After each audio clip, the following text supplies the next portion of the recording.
হে যিশু তুমি মোৰ জীৱনৰ সাৰথি, এন্ধাৰময় জগতৰ তুমি জীৱন জ্যোতি।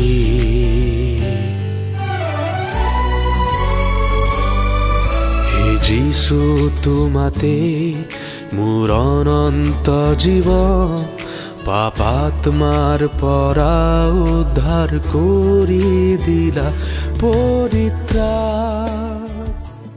মহান ত্ৰাণকৰ্তা প্ৰভু যীশু খ্ৰীষ্টৰ নামত আপোনাক অভিনন্দন। পবিত্ৰ বাইবেলৰ যোহানে লিখা সুবাৰ্তা 20 অধ্যায় 29 পদত প্ৰভু যীশুৱে এইদৰে কয়, মোক দেখাৰ নিমিত্তেহে তুমি বিশ্বাস কৰিছা, যিবিলাকে নেদেখিও বিশ্বাস কৰে তেওঁলোকেই ধন্য। ভয়াতুৰ আৰু ব্যাকুল শিষ্যবিলাকক সান্তনা দিবলৈ প্ৰভু যীশু যেতিয়া আহিছিল, তেতিয়া থোমা শিষ্যবিলাকৰ লগত নাছিল।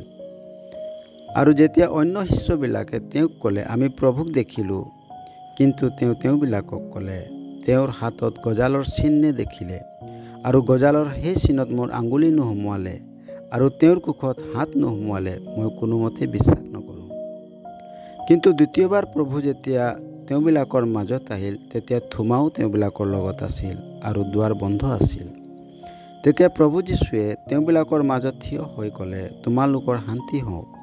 তেতিয়া তেওঁ থোমাক ক'লে, ইয়াত তোমাৰ আঙুলি দি মোৰ হাত চোৱা আৰু তোমাৰ হাত মেলি মোৰ কোষত সোমোৱা আৰু অবিশ্বাসকাৰী নহয় বিশ্বাসকাৰী হোৱা।